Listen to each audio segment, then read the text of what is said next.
No quiero a este viejo enfermo aquí. Así, con esas palabras, me echó mi nuera. Gritó como si yo fuera una plaga, una basura que manchaba el piso de su casa nueva. Lo que ella nunca supo, lo que mi propio hijo olvidó, es que ese piso brillante y frío, cada ladrillo de esa casa y cada planta de su próspero negocio, se levantan sobre la tierra de mis padres. Mi tierra, la misma que trabajé con mis manos desde niño, la que me vio nacer y la que juré proteger. Ellos me veían como un estorbo, un anciano quejumbroso con una tos que no se callaba, sin imaginar que estaban echando al dueño, al guardián silencioso de todo lo que presumían como suyo. Creyeron que el dinero les daba poder, pero el verdadero poder estaba oculto bajo mi catre. Mi nombre es Arturo Vargas, y por 74 años he vivido en este pedazo de Querétaro. Ahora mis días terminan en un cuartucho helado, en la parte de atrás de la casa que ayudé a soñar. Mi única compañía es esta tos que me ahoga por las noches, una tos que viene de los años de respirar el polvo del campo para que mi hijo pudiera respirar el aire de un ingeniero. Me convertí en un fantasma, un recuerdo vergonzoso de los guaraches y las manos agrietadas de las que mi hijo, Mateo, ahora se avergüenza. Sofía, su mujer, me lo deja claro cada día. Me sirve la comida en un plato de peltre despostillado, mientras ellos usan la vajilla fina. Soy el origen humilde que quieren borrar. Esa noche, el frío se me metió en los huesos y la tos no me dio tregua. Escuché llorar a mi nieto y luego el portazo. Sofía entró como una furia con la cara descompuesta por el asco. «Es un peligro para mi hijo», le gritó a Mateo, que miraba todo desde la puerta, con los hombros caídos, sin atreverse a defenderme.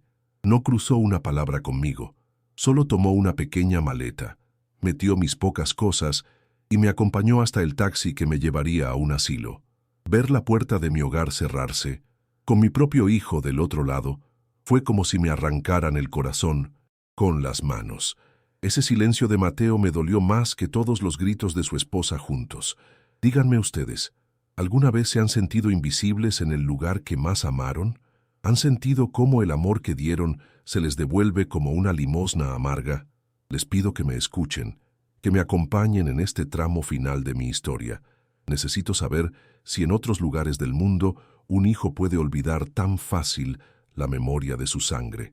Déjenme en los comentarios desde dónde me leen y si creen que un padre debe perdonar hasta la más cruel de las traiciones. Su compañía en esta soledad es un consuelo que no tiene precio, se los aseguro. Siento que, si lo cuento, quizás el peso sea menos. Ellos no sabían que, en esa maleta vieja, junto a mi ropa gastada, iba una cajita de madera que mi padre me heredó. No es elegante, es simple, de mezquite. Pero adentro no guardo solo recuerdos.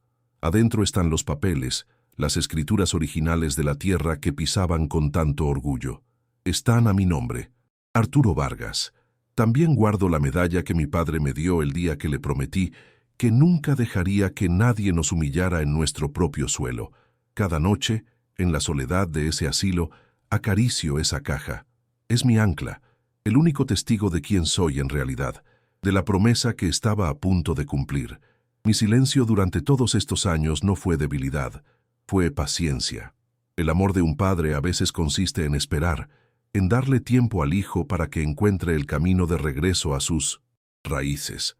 Pero Mateo se perdió, y ahora, mientras ellos dormían tranquilos, creyendo haberse deshecho del viejo enfermo, yo estaba a punto de recordarles una lección que mi padre me enseñó con sudor y no con palabras.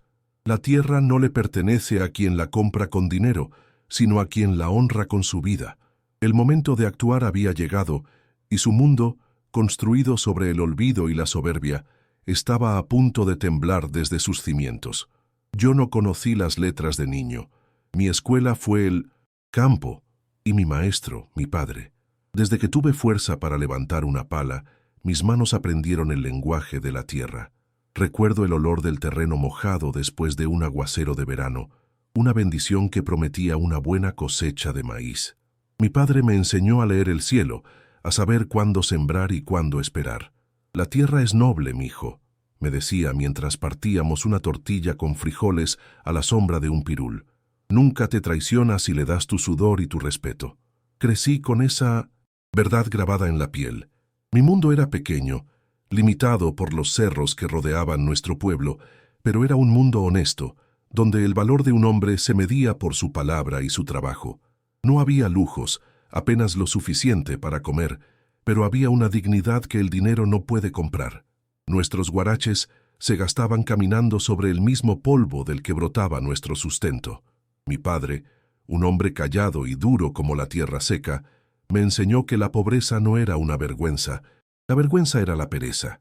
Veía sus manos surcadas de arrugas y callos y entendía que eran el mapa de su amor por nosotros.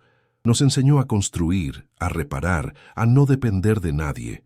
Aprendí a remendar mis propias ropas y a sentir un orgullo inmenso por las cosas hechas por uno mismo. Era una vida de sol a sol, sin descanso, pero al caer la noche, el cansancio era limpio, era justo. Conocí a Elena en la fiesta del pueblo, la de San Isidro Labrador. Ella tenía una sonrisa que parecía iluminar la plaza entera y unas trenzas negras que le llegaban a la cintura. No necesité muchas palabras. Creo que nuestros corazones se reconocieron de inmediato. Le ofrecí un jarrito de pulque y bailamos una ranchera tras otra hasta que nuestros pies no pudieron más. Su risa era la música más bonita que había escuchado. Con ella descubrí que la vida no era solo trabajar, era también compartir el silencio, mirar las estrellas juntos, soñar con un futuro. Le prometí cuidarla siempre, y esa fue la promesa más fácil que he cumplido en mi vida. Elena era mi hogar. Mucho antes de que tuviéramos una casa, juntamos nuestros ahorros, que no eran muchos, y con nuestras propias manos levantamos nuestra casita de adobe en el terreno de mis padres. Cada ladrillo de lodo y paja lo hicimos nosotros. Recuerdo el sudor, el cansancio, pero sobre todo la alegría de ver las paredes crecer. Elena preparaba agua fresca de limón y cantaba mientras yo trabajaba. Era nuestro palacio. No tenía pisos de lujo ni ventanas grandes, pero cada rincón estaba lleno de nuestros planes y nuestro amor. Por las noches nos sentábamos afuera, bajo un viejo mezquite, y veíamos la luna. En esa pequeña casa de adobe nació nuestro único hijo, Mateo. Sostenerlo en mis brazos por primera vez fue sentir que todo el sacrificio del mundo valía la pena por él. Desde que Mateo nació, mi único propósito fue darle las oportunidades que yo no tuve. Quería que sus manos sostuvieran libros, no azadones. Soñaba con que su espalda no se doblara por el peso de los costales de maíz, sino que se irguiera con el orgullo de un título universitario. Elena y yo estábamos de acuerdo. Nuestro hijo volaría más alto que nosotros. Cada peso que ganaba lo guardábamos para sus estudios. Dejaba de comprarme un sombrero nuevo o unas botas para que a él no le faltaran sus cuadernos y sus lápices. Me sentía el hombre más rico del mundo cuando me leía en voz alta sus lecciones, descifrando mundos que para mí eran un misterio. Su inteligencia era nuestra mayor fortuna, nuestra mejor cosecha. Verlo crecer fue mi mayor alegría. Le enseñé a sembrar una milpa, no para que fuera su destino, sino para que entendiera de dónde venimos, el valor del esfuerzo. Sus manos pequeñas intentando seguir a las mías, la tierra metiéndose bajo sus uñas. Yo quería que ese recuerdo lo anclara, que nunca olvidara el olor de sus raíces. Jugábamos fútbol con una pelota de trapo en el patio, y su risa era el pago a todas mis fatigas. Elena le preparaba sus platillos favoritos, gorditas de migajas y agua de Jamaica. Éramos una familia unida por lazos que yo creía indestructibles, forjados en el amor, el trabajo y la esperanza de un futuro mejor para él, siempre para él. Llegó el día en que terminó la preparatoria y nos dijo que quería ser ingeniero. Ingeniero. La palabra sonaba tan grande, tan lejana a nuestro mundo de siembra y cosecha. Sabíamos que la universidad en la ciudad era cara, un sueño que parecía imposible, pero la mirada de Mateo, llena de ilusión, fue todo lo que necesité. Esa noche, Elena y yo no dormimos. Hicimos cuentas una y otra vez bajo la luz de un quinqué, pero los números no alcanzaban. Fue entonces cuando tomé la decisión más dura de mi vida. Tenía que vender mi yunta de bueyes, mi única herramienta de trabajo, mi orgullo. Eran más que animales, eran mis compañeros, el motor de nuestro sustento. El día que el comprador vino por ellos, sentí un nudo en la garganta. Los acaricié por última vez, sintiendo su calor, su fuerza. Le pedí perdón en silencio a mi padre, que me los había heredado. Vi cómo se los llevaban por el camino y una parte de mí se fue con ellos. Elena me tomó la mano, sus ojos también estaban llenos de lágrimas, pero me dijo, «Es por nuestro hijo, Arturo. Estás sembrando su futuro». Tenía razón. Ese dolor era una inversión de amor. Con el dinero en la mano, me sentí vacío y lleno al mismo tiempo. Vacío porque había perdido mi herramienta más valiosa, pero lleno de esperanza por el futuro, que le estaba comprando a mi hijo Mateo. Los años que Mateo estuvo en la universidad fueron los más duros. Sin los bueyes, tuve que trabajar como jornalero en las fincas vecinas, haciendo el trabajo que nadie quería, por unas pocas monedas. Me levantaba antes de que saliera el sol y regresaba cuando ya era noche cerrada. Mis manos se agrietaron más que nunca y mi espalda comenzó a resentir el esfuerzo. Comíamos lo más sencillo, frijoles y tortillas, para poder mandarle dinero a Mateo cada semana. No me importaba. Cada carta que nos llegaba de él, contándonos de sus clases y sus logros, era como un bálsamo para mi cuerpo adolorido.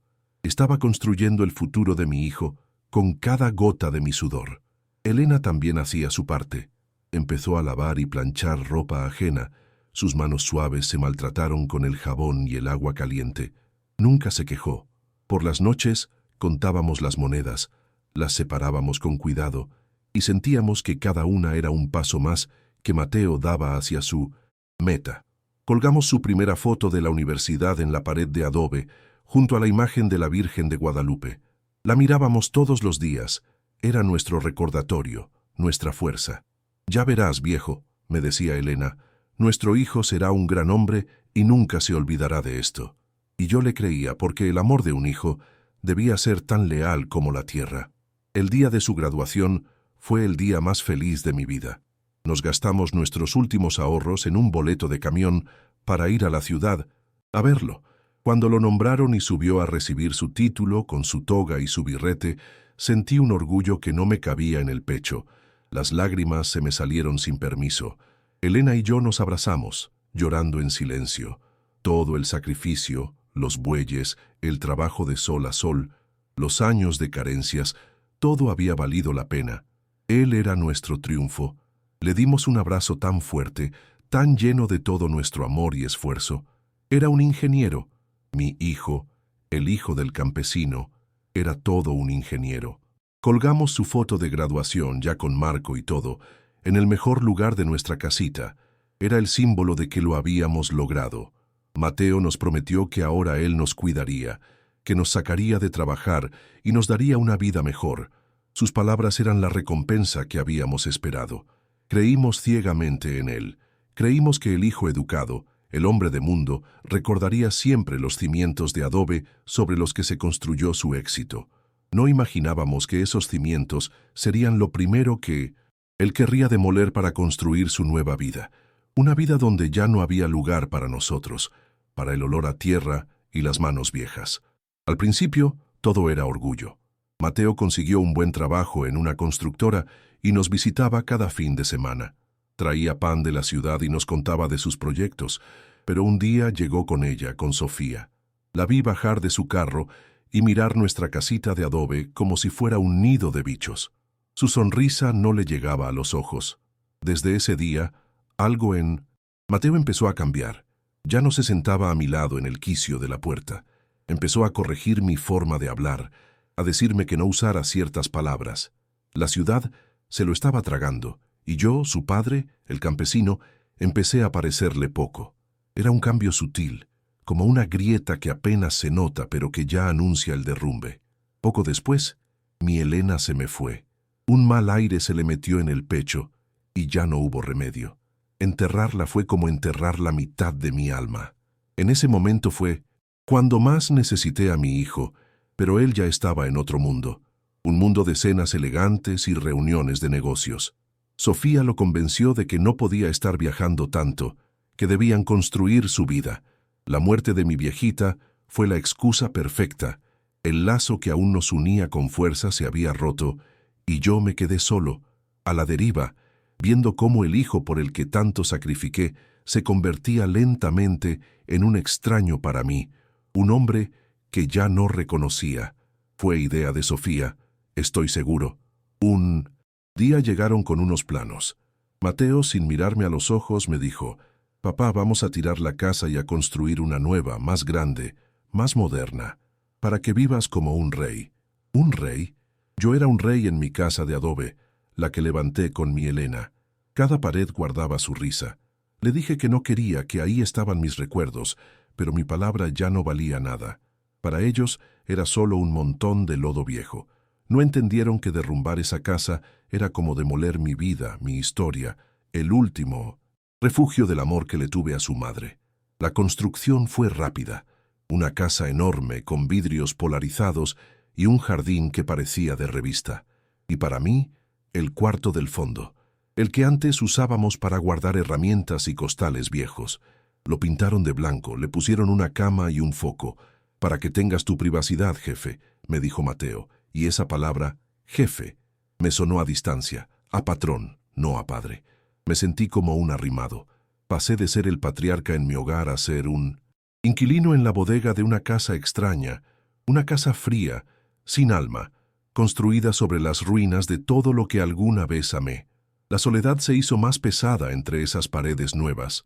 Sofía nunca disimuló su desprecio. Un día llegué del patio, donde todavía intentaba cultivar unas hortalizas, y me senté en uno de los sofás nuevos para descansar. Ella pegó un grito. «Ahí no, Arturo, por favor. Mire cómo trae los pantalones llenos de tierra. Lo va a manchar todo». Me levanté con una vergüenza que me quemaba la cara. Me señaló una silla vieja de madera en un rincón de la cocina. «Usted siéntese ahí nomás». Desde ese día, esa fue mi silla asignada, mi trono de exiliado. Verlos a ellos, a mi hijo, cómodos en sus sillones de lujo mientras yo estaba arrinconado, me hacía sentir como un perro viejo al que le tiran las sobras. La humillación llegaba a la mesa todos los días. Sofía había comprado una vajilla carísima, blanca, reluciente, pero para mí sacaba un plato de peltre, el mismo que usábamos en el campo, ya despostillado por los bordes. «Para que no se vaya a romper uno de los nuevos», le decía a Mateo con una sonrisa falsa. Y Mateo no decía nada. Agachaba la cabeza y seguía comiendo, como si no pasara nada, como si fuera normal que a su padre lo trataran como a un sirviente en su propia casa. Cada bocado se me hacía un nudo en el estómago. Comía rápido, en silencio, solo para huir de esa mesa y encerrarme en mi cuarto con mi dignidad herida. El olor a campo, a tierra, el mismo que para mí era olor a vida y a trabajo honesto, para Sofía era una ofensa. Si yo pasaba cerca de ella, arrugaba la nariz con disgusto. A veces la escuchaba rociando perfume en el aire después de que yo cruzara la sala. «Esta casa huele a establo», le oí decir una vez a una de sus amigas por teléfono mientras yo estaba en el patio. ¿A establo? La tierra que les daba de comer, la que pagó los estudios de mi hijo y les permitió construir esa casa, ahora les apestaba. Querían la riqueza de la tierra, pero sin la mancha de su origen. Querían los frutos, pero se avergonzaban del árbol que los dio. Cuando tenían visitas, yo era invisible. Me pedían que no saliera de mi cuarto. Una vez, una de sus amigas me vio por la ventana y preguntó quién era yo. Sofía respondió rápidamente. «Ah, es un señor que nos ayuda con el jardín. Un jardinero». Así me presentó. Negó mi sangre, mi nombre, mi lugar. Escuché la risa de sus amigas y sentí como si me clavaran una espina en el alma. Me escondían, como a una cosa vergonzosa. El hombre cuyo orgullo más grande había sido el título de su hijo, ahora era reducido a un empleado sin nombre a los ojos del nuevo mundo de opulencia y apariencias que ellos habían construido. Mateo era cómplice con su silencio. Su cobardía me dolía más que el desprecio de Sofía. Intentaba hablar con él, recordarle nuestros tiempos, las tardes que pasábamos juntos en la milpa. «¿Te acuerdas, mijo, cuando...?» Pero él siempre me cortaba. «Ahora no, jefe. Estoy muy ocupado». Sus ojos siempre estaban en su celular, en la televisión, en cualquier lugar menos en mí. Se volvió un experto en evitar mi mirada. Sabía que si me miraba a los ojos, vería el reflejo del hombre en el que se había convertido. Un hombre que traicionaba la memoria de su madre y el sacrificio de su padre por comodidad. La palabra papá desapareció de su boca. Se convirtió en un jefe seco y distante, o a veces simplemente en nada. Me hablaba solo para darme instrucciones. Hoy no. Salga al patio porque vienen visitas. La comida está en la cocina.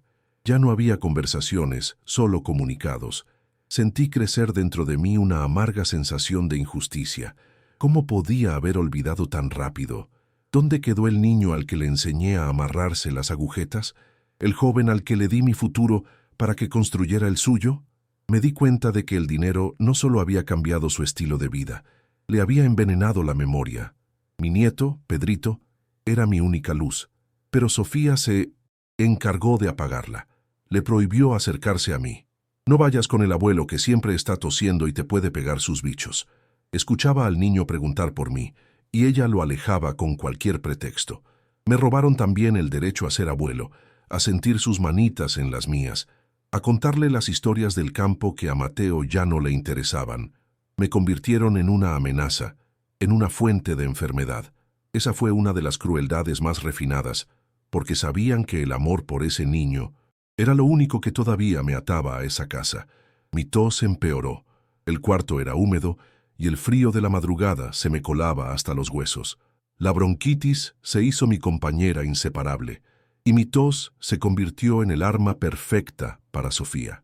Cada vez que me daba un ataque, ella suspiraba con fastidio, se quejaba en voz alta. Este hombre no nos va a dejar dormir nunca.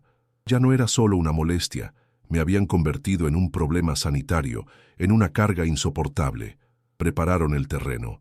Cada queja, cada mirada de asco, cada gesto de impaciencia, era un paso más para justificar lo que vendría después. Estaban a punto de dar el golpe final. Yo me sentía cada vez más pequeño, más insignificante. A veces, desde mi ventana, miraba la tierra que se extendía más allá del jardín perfecto de Sofía. Mi tierra.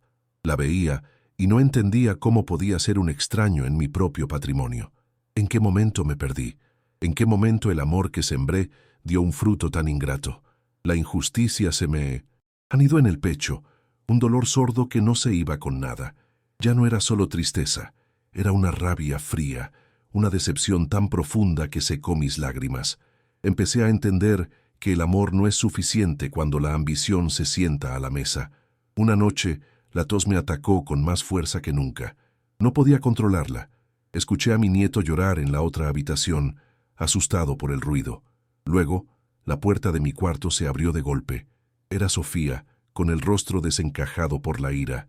Detrás de ella, en el pasillo, estaba la silueta de Mateo, inmóvil, silencioso. «¡Ya no lo soporto más!», gritó ella, señalándome como si yo fuera un animal. «No quiero a este viejo enfermo aquí. Es un peligro para mi hijo». Sus palabras fueron el martillo, y el silencio de Mateo, el clavo que selló la traición. Esa fue la noche en que me echaron. No hubo discusión. La decisión ya estaba tomada. Sofía le lanzó una mirada fulminante a Mateo, un ultimátum silencioso. Él bajó la cabeza, como siempre. Entró en mi cuarto, evitándome la mirada, y sacó del armario una maleta pequeña y vieja. Empezó a meter mis pocas ropas con una frialdad que me heló la sangre. No me dijo nada, ni una palabra de disculpa, ni una explicación. Yo solo lo miraba, esperando un gesto, una duda, algo que me dijera que mi hijo todavía estaba ahí, en alguna parte, pero no hubo nada. Solo el movimiento mecánico de sus manos empacando la vida de su padre. Me ayudó a ponerme el abrigo. Su tacto se sentía extraño, como el de un desconocido. Afuera un taxi ya esperaba. La noche estaba fría y no había estrellas. Mientras caminaba hacia el coche, miré por última vez la casa, esa construcción imponente y ajena. Pensé en mi Elena, en nuestra casita de adobe, en los bueyes, en la foto de graduación. Todo se sentía como un sueño lejano, una vida que le había pasado a otro hombre. Subí al taxi sin mirar atrás. Escuché la puerta de la casa cerrarse a mis espaldas, y ese sonido fue el punto final de mi historia como padre. El viaje fue silencioso. El taxista, un hombre joven, me miraba por el retrovisor de vez en cuando, quizás con lástima, Yo solo miraba por la ventana las luces de la ciudad, un mundo que nunca fue el mío. Me sentía vacío, hueco por dentro. No sentía tristeza ni rabia, solo un vacío inmenso. Me estaban llevando a un asilo público, un lugar para los que ya no tienen a nadie. Y eso era yo, un hombre sin familia, sin hogar, despojado de todo. Pero mientras el coche avanzaba, una idea empezó a crecer en mí. Ellos creían que me habían quitado todo. No sabían que me habían dejado con lo único que importaba, la verdad. Cuando llegamos al asilo, un edificio viejo y sombrío, el conductor me ayudó a bajar la maleta. «Cuídese mucho, Tata», me dijo. Esa palabra, Tata, me llegó al corazón. Un extraño me mostraba más respeto que mi propio hijo. Vi el taxi alejarse y me quedé parado frente a la puerta, con mi pequeña maleta en la mano. El abandono era total, pero en medio de esa desolación sentí una extraña calma. Ya no tenía que fingir, ya no tenía que soportar humillaciones. Estaba solo, sí, pero por primera vez en mucho tiempo me sentía libre. Y en mi maleta, en la cajita de madera, llevaba conmigo la llave de la justicia.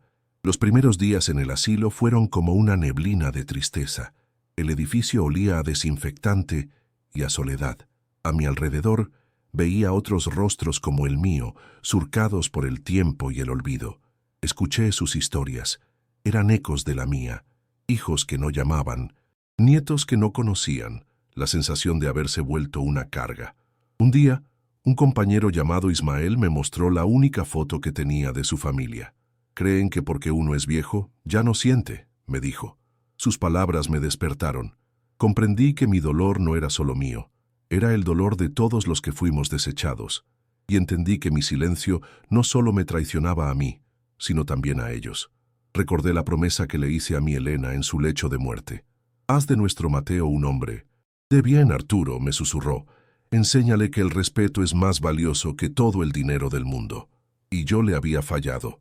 Mi pasividad había permitido que Mateo se convirtiera en un hombre que no reconocería ni su propia madre. Mirando los jardines secos y descuidados del asilo, viendo a mis compañeros sentados sin esperanza, decidí que la lección que no supe darle con amor, se la daría con justicia. No por venganza, eso mancharía la memoria de mi esposa, sino para que, por primera vez, entendiera el verdadero peso de sus actos. Fue entonces cuando conocí a Ricardo, un joven abogado que venía a hacer voluntariado por las tardes. No venía con la prisa de los que cumplen un deber, sino con la paciencia de quien quiere escuchar. Se sentaba a jugar dominó con nosotros, nos leía el periódico, nos trataba como personas. Me observó durante varios días, notó mi silencio. Un día se sentó a mi lado y simplemente me preguntó: «Don Arturo, ¿qué historia guardan sus ojos?». Nadie me había hecho una pregunta así en años. Su amabilidad genuina, sin lástima, me abrió una grieta en la coraza que había construido alrededor de mi corazón. Decidí que podía confiar en él. Lo invité a mi pequeño cuarto. El espacio era austero, apenas una cama y una silla. Saqué de debajo del catre la caja de madera de mezquite. Mis manos temblaban un poco al abrirla. El olor a papel viejo y a recuerdos llenó el aire. Ricardo observaba en silencio, con respeto. Con cuidado saqué los documentos, amarillentos, doblados con esmero. Los desdoblé sobre la cama y alicé las arrugas con la palma de la mano. Eran las escrituras originales del terreno, con el sello del registro y la caligrafía de otra época. Apunté con mi dedo el nombre del propietario. «Léalo en voz alta, licenciado», le pedí. Él se inclinó y leyó: «Arturo Vargas». «Esa tierra, licenciado», le dije con la voz más firme que pude encontrar. «Esa tierra donde mi hijo levantó su casa de lujo y su vivero, el negocio que le ha dado, todo lo que tiene, es mía». Vi la sorpresa en los ojos del joven abogado. Él pensaba que escucharía una historia de desalojo, no de propiedad. Le expliqué que no había trampa ni engaño, que esa tierra había sido el regalo de confianza más grande que un padre podía darle a un hijo. Se la cedí de palabra, como se hacían las cosas antes, creyendo que mi hijo entendería que el valor de ese suelo no estaba en su precio, sino en la sangre y el sudor de sus abuelos. Le conté que era una herencia, que había pertenecido a mi padre y antes a mi abuelo, uno de los fundadores del pueblo. Era un legado que se transmitía no con abogados, sino con honor. Yo quería que Mateo sintiera el peso de esa confianza. Continué. Quería que cada planta que vendiera, cada peso que ganara, le recordara que su éxito estaba floreciendo sobre el sacrificio de su familia. Mi plan era que la prosperidad lo hiciera más agradecido, no más arrogante. Pero me equivoqué. Le di el suelo para que echara raíces, y él lo usó solo para levantar muros que me dejaron afuera. Fue un regalo de amor, y él lo trató como un recurso para explotar. Ricardo revisó los documentos con cuidado, una y otra vez. Su rostro se puso serio. «Don Arturo», me dijo finalmente, «esto es irrefutable. Usted es el único y legítimo dueño de todo. Legalmente ellos son ocupantes precarios. Podríamos exigir una compensación millonaria, incluso desalojarlos de inmediato». La palabra desalojarlos resonó en el cuarto. Por un instante, imaginé la cara de Sofía, la desesperación de Mateo al perderlo todo, pero esa imagen no me trajo ninguna satisfacción, solo un sabor amargo. Yo no quería destruir a mi hijo, quería reconstruirlo. No quería venganza, quería que aprendiera la lección que el dinero le había hecho olvidar. «No, licenciado», le respondí con calma. «Hacer eso sería ponerme a su altura, sería usar el poder para humillar, y yo no soy así. A mi padre no le gustaría eso». Ricardo me miró confundido. «Entonces, ¿qué quiere hacer, don Arturo?». Respiré hondo y miré por la ventana hacia el patio seco del asilo. «Quiero que firmen un contrato», le dije. «No de compra-venta, sino de arrendamiento. Un contrato que no se pague con dinero, sino con algo que a ellos les falta mucho, la humanidad. Quiero que aprendan a ver a las personas que han despreciado». La idea nació en ese momento, clara y fuerte, como una planta que brota en la tierra más dura. Le expliqué mi plan al joven abogado. El pago del arrendamiento no serían pesos. Sería la obligación contractual de financiar y construir, con sus propias manos, un jardín terapéutico aquí, en el asilo, para que mis compañeros tuvieran un lugar hermoso donde sentir el sol, para que sus manos suaves tocaran la tierra y entendieran su valor. Y no solo eso, la cláusula más importante sería otra. Estarían obligados a visitarme 2 veces por semana, no como un favor, no por lástima, sino como una obligación firmada en un papel legal. Tendrían que sentarse frente a mí y mirarme a los ojos. Quería que la justicia fuera poética. Quería obligarlos a crear belleza donde solo había abandono, forzarlos a convivir y servir a los mismos viejos que su soberbia les hacía despreciar. Las visitas no serían para que me pidieran perdón con palabras vacías, serían para que su presencia fuera un recordatorio constante de su falta, una penitencia silenciosa. El abogado me miraba con una admiración creciente. «Don Arturo», dijo, «esto no es solo un plan legal, es una lección de vida. Es una obra de una inteligencia moral que pocas veces he visto. Por primera vez, sentí que mi dolor se estaba transformando en un propósito. El plan estaba trazado. Ricardo se encargaría de redactar la notificación y el contrato con toda la frialdad de la ley. Yo no tendría que decir nada. Los papeles hablarían por mí. La verdad, que había guardado en silencio durante tanto tiempo en mi caja de mezquite, estaba a punto de salir a la luz. No para destruir, sino para corregir. Sentí una paz que no había experimentado en años. Ya no era la víctima, el viejo arrimado. Era Arturo Vargas, dueño de mi tierra, de mi dignidad, y ahora del destino de quienes me habían traicionado. La espera había terminado.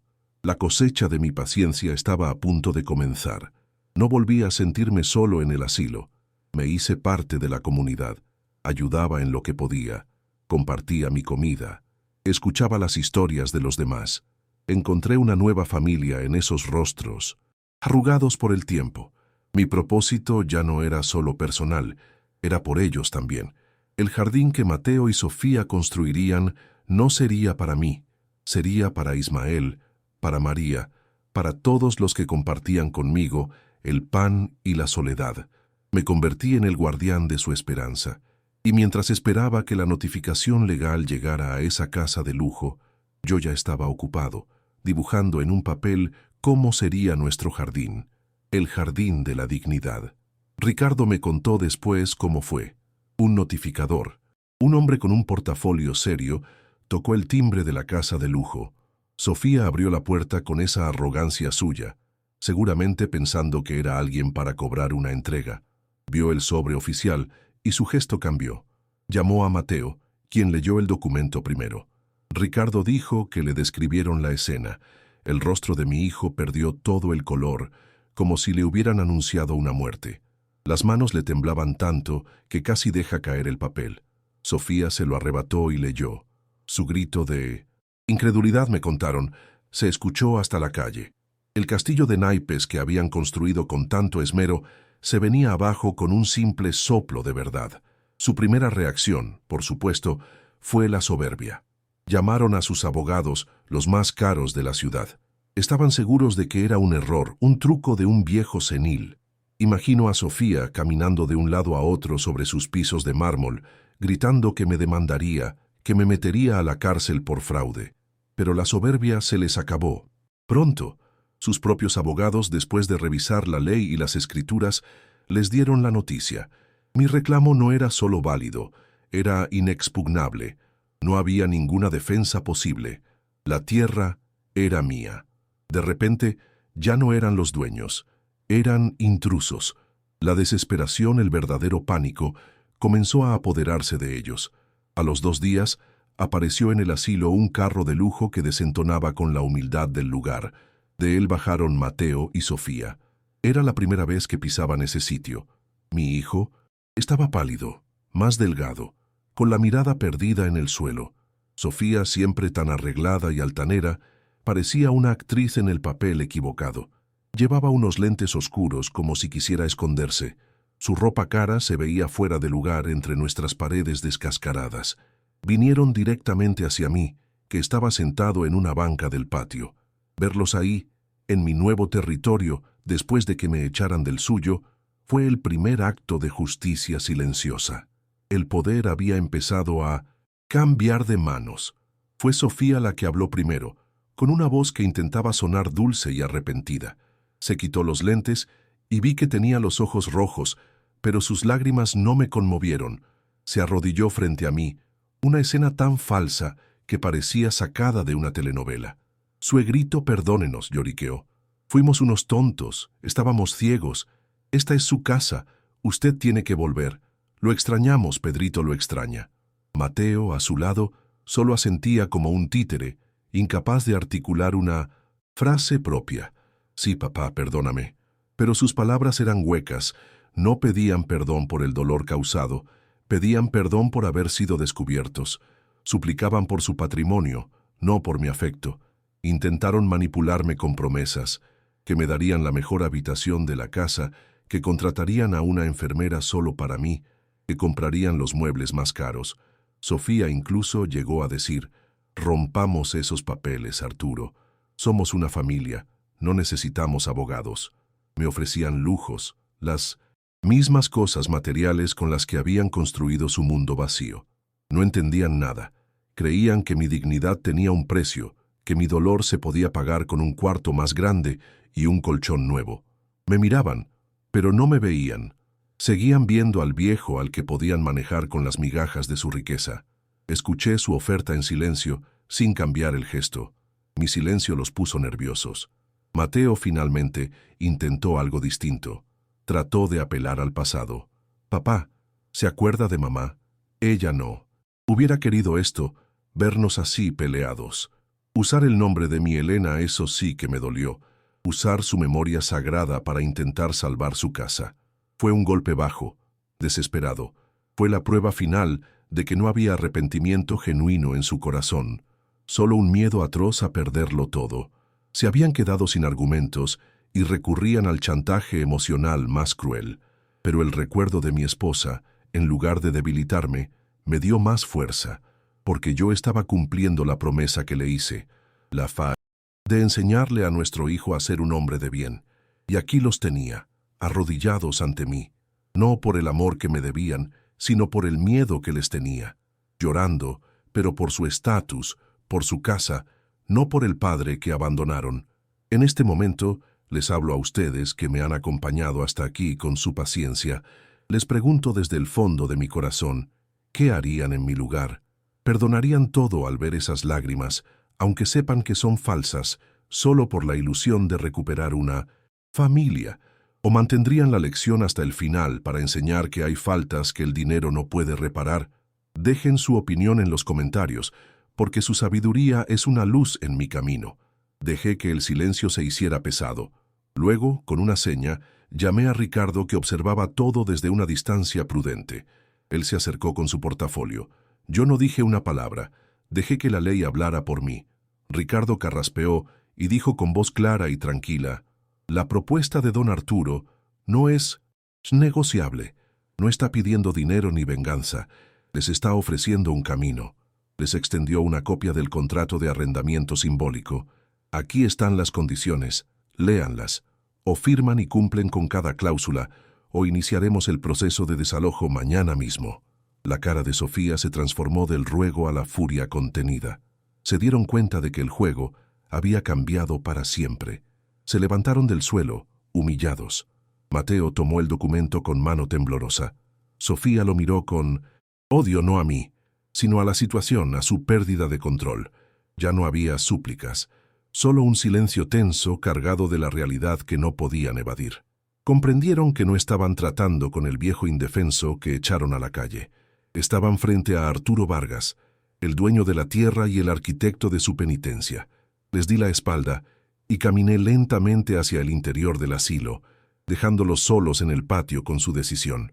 La pelota, como dicen, estaba en su cancha. Y yo, por primera vez, sentía una paz profunda, la paz de la justicia.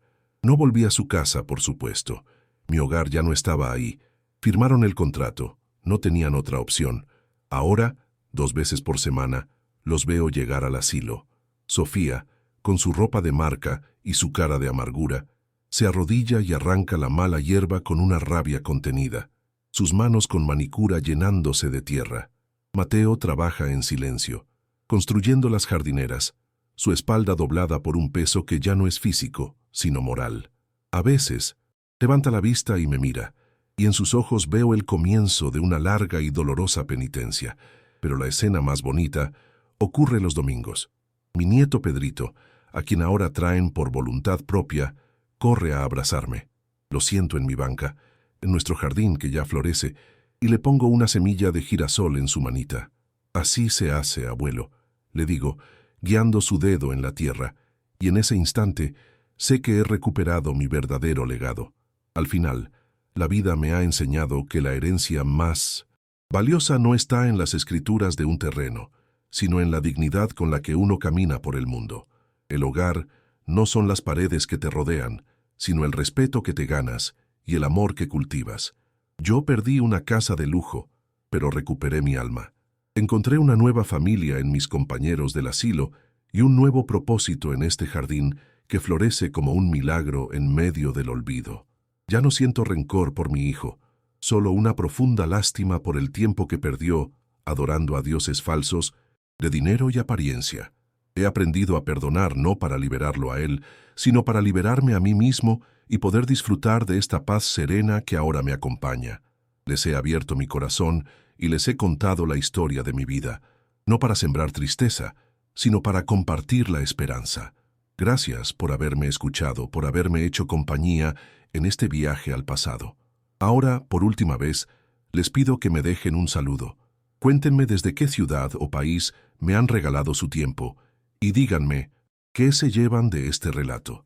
Saber que mi historia ha cruzado fronteras y ha encontrado un eco en ustedes es el mejor de los regalos. Cada uno de sus comentarios es una muestra de que la empatía sigue viva en el mundo. Y eso, mis amigos, es la cosecha más importante de todas. Un fuerte abrazo desde este rincón de Querétaro, en mi México.